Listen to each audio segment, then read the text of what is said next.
Je vais recommencer parce que je ne regardais pas la caméra. Comment allez-vous? Bah écoutez, super bien. Ça y est, c'est enregistré, bonjour. Hein. Le film est foutu.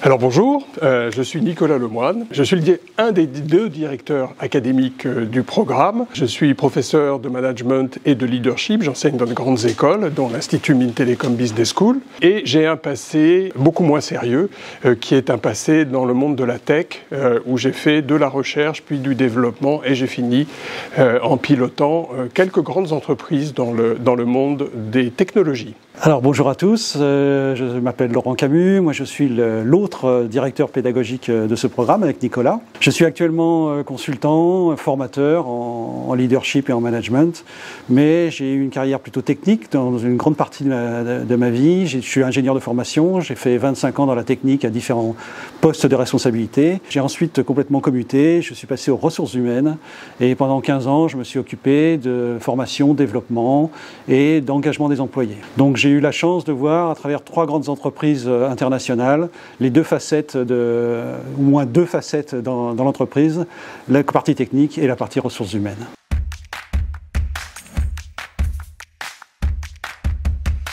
Dans les écoles et après dans les cursus professionnels, il y a des tas de formations qui sont proposées, mais en particulier pour les collaborateurs, les managers qui ont une position à forte connotation technique.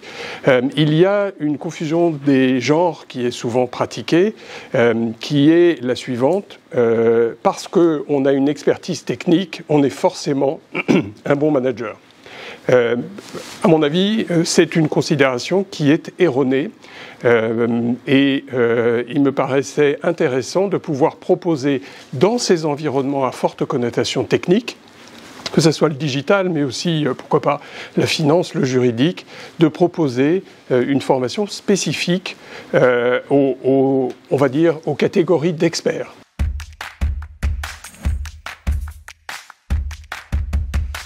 Alors, le rôle de manager, c'est effectivement un constant équilibre. Il faut trouver les ressources, il faut trouver les moyens, il faut trouver les bonnes solutions face à différents paramètres. D'ailleurs, c'est une des caractéristiques quand quelqu'un accède à un niveau de responsabilité. Très souvent, la première chose qu'il découvre, c'est qu'il y a énormément de paramètres qu'il a gérés, beaucoup plus que ce qu'il avait à gérer avant. Et deuxième caractéristique, c'est que tous ces paramètres sont liés. Et ça, c'est vraiment la difficulté. Donc l'avantage de cette formation, c'est qu'on va voir un ensemble de choses. Elle est assez complète, elle est assez large.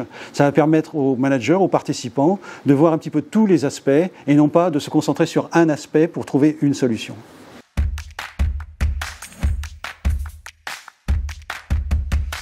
Les principaux défis comportementaux d'un manager tiennent à la fois à sa personnalité et à son expérience, mais aujourd'hui, j'ai tendance à dire qu'ils tiennent principalement à l'évolution de l'environnement. C'est-à-dire qu'on évolue dans un environnement qui est en transformation accélérée, avec des modifications dans les attentes, dans la façon d'envisager la relation avec l'entreprise et la relation managériale des collaborateurs. Et donc il faut à la fois s'interroger sur soi-même et il faut aussi avoir une vision un petit peu plus large de l'évolution du monde dans lequel on travaille, que ce soit au niveau de l'entreprise et d'une façon encore plus large, cette fois-ci en prenant de l'altitude, pour pouvoir aborder des aspects presque sociétaux, j'ai tendance à dire.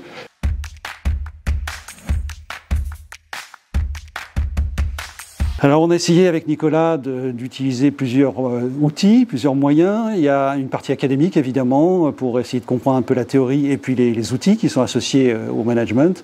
Mais il y a aussi beaucoup d'études de cas, des études de cas qui sont issues de notre propre expérience. Nicolas et moi avons baroudé pas mal dans les entreprises dans le passé et on a un bon nombre d'expériences qu'on a essayé de transformer en business case que les participants auront à résoudre tous ensemble.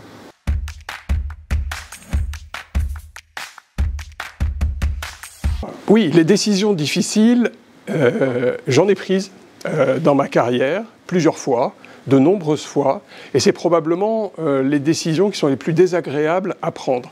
Mais ce sont des décisions parce que le monde économique est ce qu'il est, et parce que nous sommes tous des hommes et des femmes, ce sont des décisions qui sont parfois nécessaires.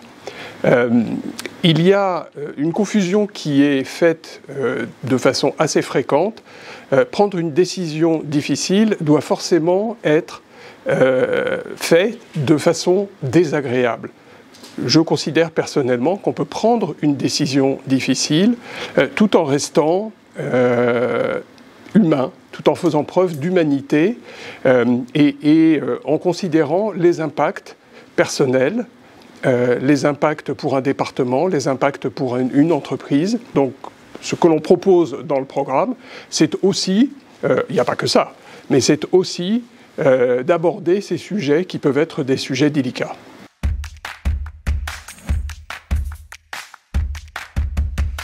La spécificité, c'est de balayer un grand nombre de paramètres, un grand nombre de situations, parce que vraiment la position de manager, on a à faire face à des différents cas. On a notamment à faire face à la nature humaine. Et ça, comme l'a dit Nicolas, les gens qui ont la technique, ils n'ont pas forcément la connaissance de la nature humaine. Or, les règles et les processus à adapter pour la nature humaine sont totalement différents de ceux qui y a adaptés pour la technique.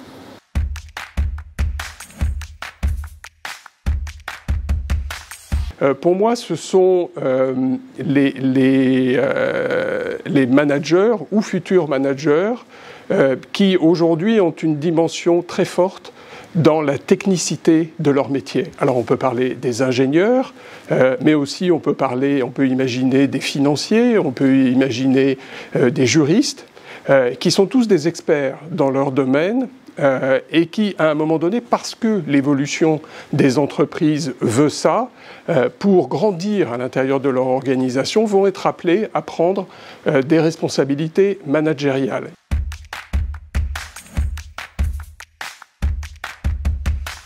Alors évidemment, avoir un projet, c'est préférable. Venir avec une problématique que l'on a dans la vie professionnelle au moment où on vient, c'est beaucoup mieux. Nicolas a parlé d'ingénieurs ou de futurs managers. Il est quand même préférable d'être dans un rôle de management aujourd'hui parce que c'est une formation qui est assez pratique et pour l'appliquer immédiatement, c'est préférable d'être en poste de manager aujourd'hui.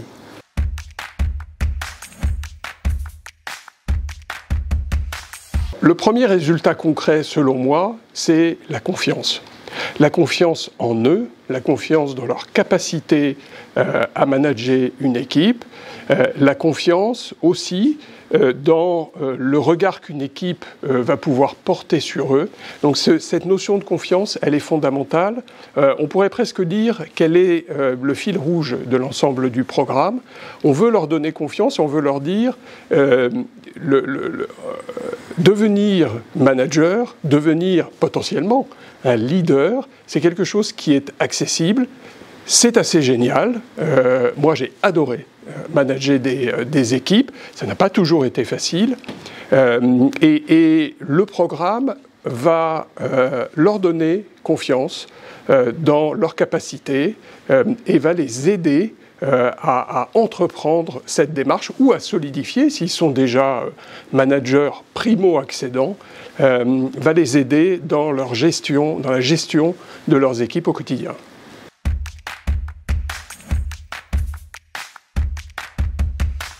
Alors les conseils à donner, c'est de bien écouter, de bien prendre en compte tout ce qu'on dit. Nicolas l'a dit, l'un des avantages de cette formation, c'est de donner de la confiance. Donc bien assimiler un petit peu les outils, la théorie, les cas qu'on va faire, parce que tout ce qu'on va voir, ça sera applicable immédiatement.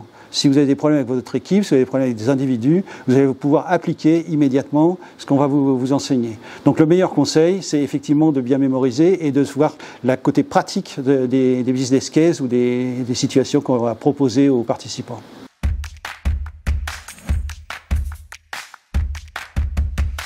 Je dirais aux futurs participants, venez profiter de notre expérience. Nicolas et moi, on a plus de 40 ans de carrière, ou pas loin. On a connu pas mal de situations. On vous expliquera un petit peu ces situations. Vous verrez que les solutions qu'on a trouvées parfois ne sont pas les bonnes. Donc on sera honnête avec vous aussi de savoir que dans des situations, on a pris les mauvaises décisions.